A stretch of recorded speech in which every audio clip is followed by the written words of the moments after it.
أعوذ بالله من الشيطان الرجيم. بسم الله الرحمن الرحيم. إذا السماء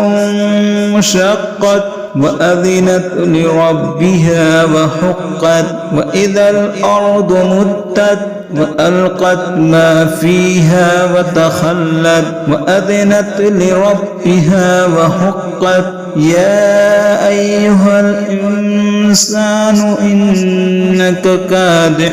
إلى ربك كدحا فملاقيه فأما من أوتي كتابه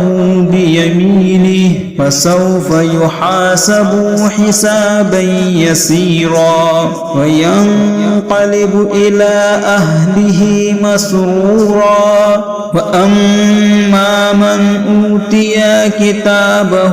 وراء ظهره فسوف يدعو ثبورا ويصلى سعيرا إنه كان في أهله مسرورا إنه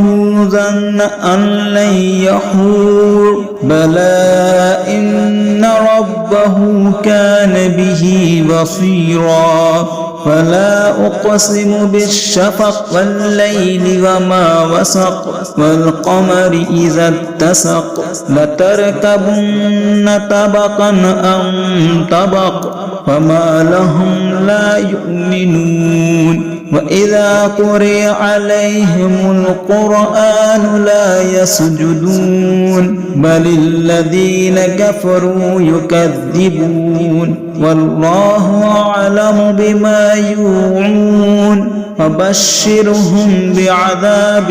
أليم إلا الذين آمنوا وعملوا الصالحات لهم أجر غير ممنون.